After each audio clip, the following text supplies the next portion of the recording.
ये स्टोरी हम तक पहुंचाई हमारे सब्सक्राइबर सरफराज भाई ने, जो कि झुंझुनू राजस्थान से हैं।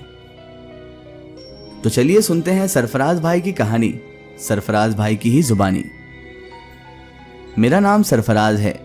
मैं झुंझुनू राजस्थान का रहने वाला हूँ। मैं अपनी फैमिली के साथ वहीं पर रहता था और हम परमानेंट यहीं के रहने वाले थे। बचपन से लेकर 10th क्लास तक तो मेरी ज़िंदगी में कोई वाक़या ऐसा पेश नहीं आया कि जिसको मैं आप लोगों से शेयर करूं। लेकिन हाँ, जैसे ही मैं 11th क्लास में पहुंचा, यानी 11वीं कक्षा में पहुंचा, तब मेरी ज़िंदगी में एक ऐसी शख्सियत की एंट्री हुई, एक ऐसी शख्स मेरी ज़िंदगी में आई जिसने मेरी दुनिया ही बदल कर रख दी। मेरी ज़िंदगी में एंट्री हुई एक ऐसी लड़की की जो हूबहू किसी परी जैसी लगती थी।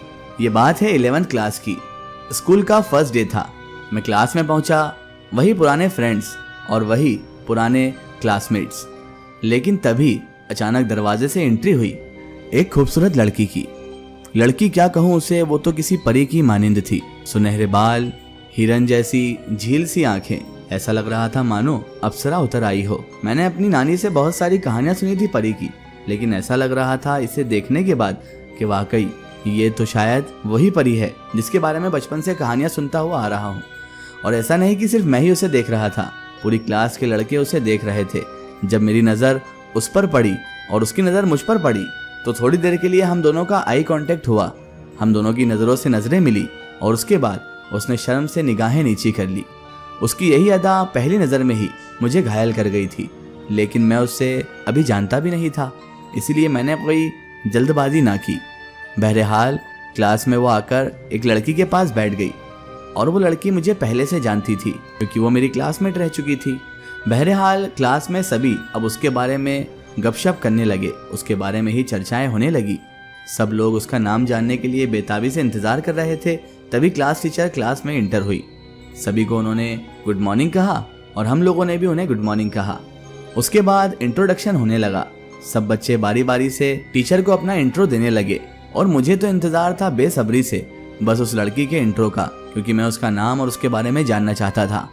जैसे ही मेरी बारी आई, मैं स्टैंड अप हुआ और मैंने कहा, my name is Sarfaraz, Mohammed Sarfaraz. My hobby is playing cricket and make new friend. इतना कहकर मैं वापस से बैठ गया। अब धीरे धीरे सारे क्लास के बच्चों का इंट्रो हो चुका था और अब बारी थी उसी लड़की की। जैसे ही वो खड़ी हुई, सब लड़कों की नज़र उसकी तरफ ही थी और मेरी नज़र भी उसकी तरफ ही थी। जब मैंने इंट्रो दिया था, उसने मुझे पलट कर देखा था। मैं तो खुशी हो गया था, ऐसा लगने लगा था जैसे दिल की कली कली खिल गई हो।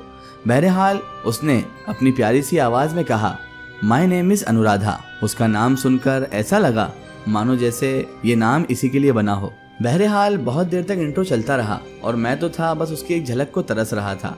न जाने उसे क्या हुआ कि अचानक वो पीछे फिर से मुड़ी और उसने मेरी तरफ भी देखा और इधर उधर देखने लगी। मुझे लगा कि शायद ये मेरे लिए हिंट है, लेकिन मैं भी कितना बेवकूफ़ था। मैंने ये नहीं सोचा कि वो तो आज ही क्लास में आई है, अब मुझे अभी से क्या हिंट देगी। बहरहाल क्लास का दिन ऐसे ही गुजर गया। मैं बार बार बहाने से उसके पास बैठी हुई मेरी क्लासमेट से बातचीत करने की कोशिश कर रहा था, पर पता नहीं उस क्लासमेट को भी इतना घमंड चढ़ चुका था कि वो भी बातचीत करने को तैयार नहीं थी। हाय हेलो करके मुझे इग्नोर कर दिया। मुझे बड़ा बुरा लगा कि यार ये तो क्लासमेट है, कम से कम इसे तो समझना चाहिए कि मैं इसके पास क्यों आ रहा हूँ बार बार। बहरहाल मैंने इस बात को इग्नोर किया और अब सोच लिया कि डायरेक्ट ही इससे बात करूंगा। धीरे धीरे क्लास में सब एक दूसरे से घुलने मिलने लगे, कई नए फ्रेंड्स बने और इस बहाने मेरी बातचीत अनुराधा से भी थोड़ी बहुत हो गई थी। मेरा मिजाज थोड़ा फ्रैंक वाला था, यानी कि मैं थोड़ा मजाक करने की आदत रखता था। इस वजह से मेरी क्लास के लड़के लड़कियां सभी मेरे फ्रेंड्स जो थे वो मुझे पसंद करते थे और अनुराधा भी जान चुकी थी कि मेरा नेचर बहुत अच्छा है। धीरे धीरे अब अनुराधा से भी थोड़ी बातचीत होने लगी, थोड़ा मजाक होने लगा और धीरे धीरे हम भी गहरे दोस्त बनने लगे।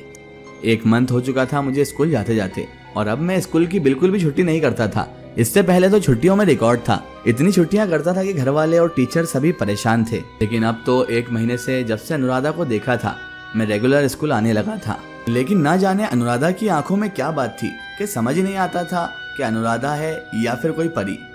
उसकी आंखों में ना जाने क्या बात थी। जब भी उससे मैं आंखों से आंखें मिलाता था, नजरों से नजरें मिलती थी, तो मैं खो जाया करता था। उसकी आंखों में एक पुरजोर कशिश थी, एक पुरस्रार बात थी जो मुझे अब तक समझ नहीं आई थी। बहरहाल दिल ही दिल में अब अनुराधा के लिए न जाने क्यों एक अलग सी फीलिंग आने लगी थी। एक ताज्जुब की बात और थी कि जो भी मैं पसंद करता या ना पसंद करता था, अनुराधा को वो ना जाने कैसे मालूम पड़ जाता था। मुझे कई बार ये बात खटकती भी थी कि आखिर अनुराधा को मेरे दिल की बात कैसे मालूम पड़ जाती है। लेकिन फिर मैं ये सोचकर इस बात को टाल दिया करता था कि अगर इसे मालूम पड़ जाए मेरे दिल में क्या चल रहा है तो ये समझ ना जाती कि मैं इससे कुछ फीलिंग रखने लगा हूँ, कुछ अट्रैक्शन होने लगा है, कुछ एहसासात अपने दिल में इसके लिए रखने लगा हूँ। धीरे धीरे हमारी दोस्ती परवान चढ़ने लगी और अब एक तरफा ही सही मुझे तो अनुराधा से बेहद मोहब्बत हो चुकी थी। समझ नहीं आ रहा था कि कैसे कहूँ अनुराधा से कि मैं तुमसे बेपनाह मोहब्बत करने लगा हूँ। डर भी लगता था कि कहीं ऐसा ना हो इस प्यार व्यार के चक्कर में हमारी जो इतनी मजबूत दोस्ती है, इतनी खूबसूरत दोस्ती है, वो भी टूट जाए। अनुराधा मेरे बारे में न जाने कैसे हर चीज का अंदाजा लगा लिया करती थी। हमारी दोनों की दोस्ती इतनी ज्यादा गहरी हो गई थी कि सारे क्लास वाले हमको अलग करवाने लगे थे और फिर वो बहुत अच्छी लड़की भी थी, इसीलिए सब मुझसे जलने भी लगे थे। दोस्ती इतनी गहरी हो गई कि पता ही नहीं चला कि मैं उससे बेइंतहा मोहब्बत करने लगा हूँ। बस जो वो बोल देती थी मैं वो करता था। वो कहती, सरफराज तुम ऐसा नहीं ऐसा हेयर स्टाइल रखा करो, तो मैं ऐसा हेयर स्टाइल कर लेता। थोड़ा अपना ड्रेसिंग सेंस सुधारो, कैसी ड्रेस पहनते हो तुम, शर्ट के बटन ऊपर से खुले कर रखे हैं।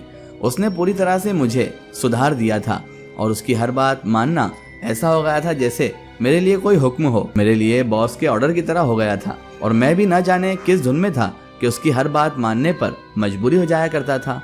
धीरे धीरे ये चीज़ बहुत ज़्यादा मुझे अट्रैक्ट करने लगी और बहुत ज़्यादा इफेक्ट भी करने लगी। समझ नहीं आ रहा था कि उसको अपने प्यार का इजहार कैसे करूं। अब ये दोस्ती का नाटक मुझसे और नहीं होता था। मन करता था कि एक जाकर उसे एक बार में बोल दूं कि अनुराधा मैं तुमसे बहुत मोहब्बत करता हूं, लेकिन मुझे बहुत ज़्यादा डर लगता था और मैं उससे कैसे इजहार करूंगा ये भी मुझे समझ नहीं आता था।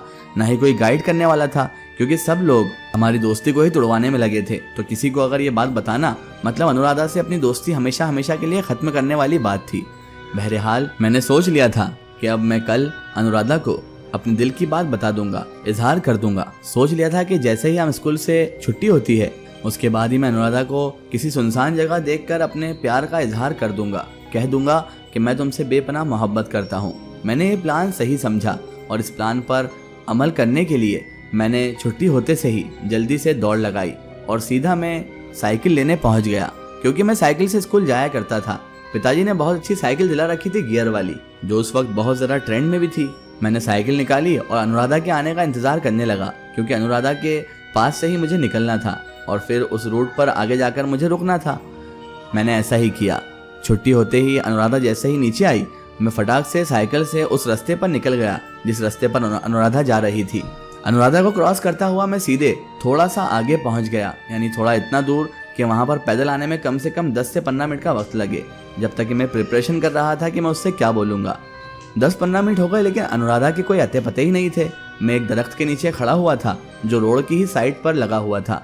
मैंने बहुत देर तक उसका इंतज़ार किया। 15-20 मिनट हो गए, आधा घंटा हो गया, 1 घंटा हो गया, लेकिन अनुराधा तो आई ही नहीं। मैंने सोचा अनुराधा कहीं रास्ते में किसी परेशानी में तो नहीं फंस गई और मैं साइकिल उठाकर फिर से अनुराधा के आने वाले रास्ते पर निकल पड़ा। मैं स्कूल तक उस रोड पर बिल्कुल नजरें जमाए देखता हुआ आया था, लेकिन ना अनुराधा का कोई निशान दिखा ना ही अनुराधा दिखी। मैंने बोला हो सकता है बीच में से कोई शॉर्टकट होगा, शायद अनुराधा वहां से निकल गई हो, लेकिन ऐसा भी कुछ नहीं था। मुझे समझ नहीं आया कि ये सब क्या हुआ।